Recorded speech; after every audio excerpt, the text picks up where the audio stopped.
नमस्कार मंडळी, मी श्वेता जोशी. मी श्रद्धा जोशी. श्वेता यूट्यूब चॅनलवर तुम्हा सर्वांचे खूप खूप स्वागत आहे. आज तुम्ही पाहणार आहात म्हणजे आम्ही तुम्हाला दाखवणार आहोत आई माझी अपडेटेड या 8व्या भागात की झटपट मॅगी कशी बनवायची. मॅगी बनवते वाटतं.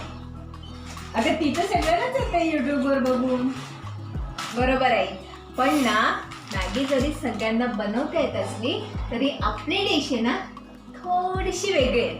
आता ती कशी वेगळी आहे आता जेव्हा आई तुम्हाला रेसिपी दाखवेल तेव्हाच तुम्हाला समजेल. चला सुरुवात करूया. चला, वन मॅन शो. ही बघा, आईने सगळी मॅगीची तयारी करून ठेवलीये. दिसली का तुम्हाला? हा, मीच केलेली तयारी. काय म्हणाले ही? हिने मॅगीची तयारी केली? सगळी तयारी म्हणजे प्रत्येक वेळेला भाजी असू दे नंतर मॅगी असू दे सगळ्याची तयारी मी हिला करून द्यायची आणि ही बडबॅनशी म्हणे आता पुढच्या वेळेपासून ना तूच कर, तूच भाजी कर, तूच चीर, तूच सगळं कर. हे बघाय, आता सर्वात पहिले ना ऑलिव्ह ऑइल टाकायचं. ऑलिव्ह ऑइल म्हणाली ना ती? त्या शेजारच्या पाटलींबाई केसांना लावतात ते का ग? नाही ग, मग ते केसांना लावायचं तेल ना वेगळं असतं. हे खायचं तेल आहे, खायचं. हां, अशा पदार्थांना एक ठराविक ज्या गोष्टी लागतात त्याच्यासाठी हे तेल वापरलं जातं. चला आता आपण सुरुवात करूया.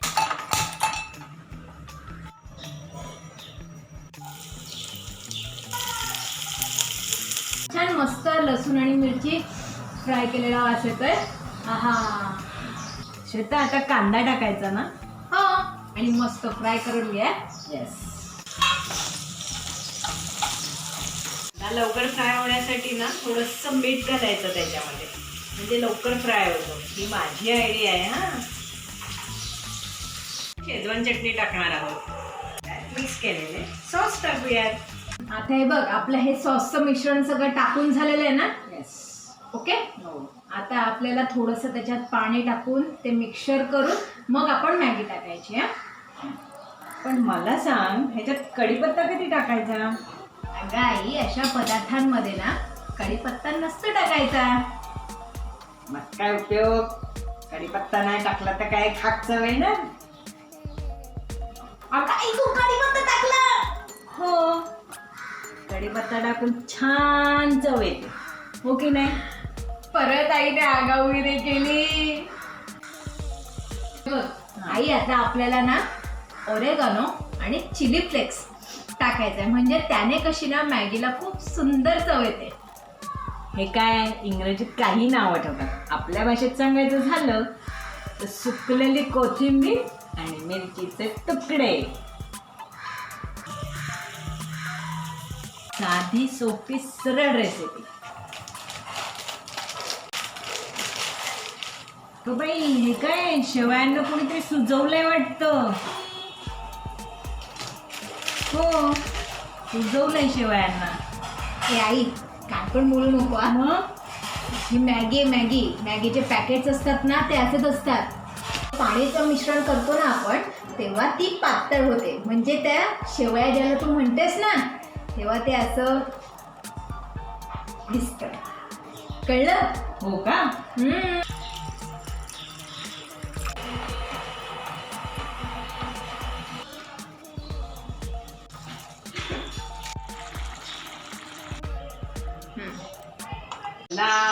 मॅगी तयार आहे आपली.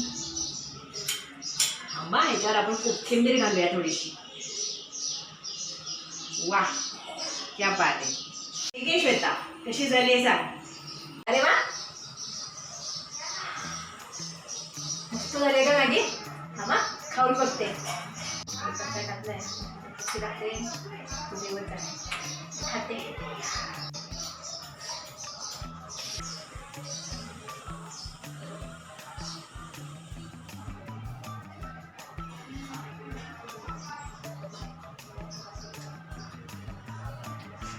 मॅगी बनवलीस ना तू?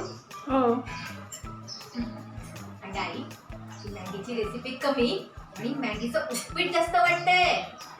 कळतंय का तुला? मॅगीचं उपीट छान झाले. यम्मी.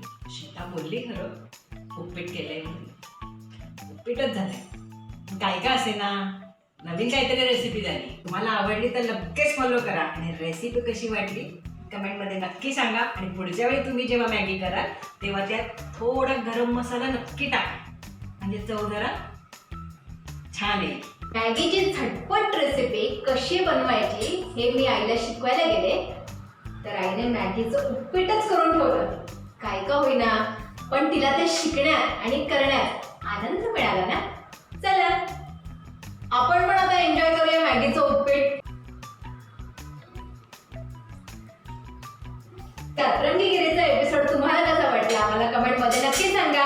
आणि श्वेतावळ युट्यूब चॅनलला लाईक, कमेंट, शेअर, सबस्क्राईब करायला विसरू नका. श्री स्वामी समर्थ.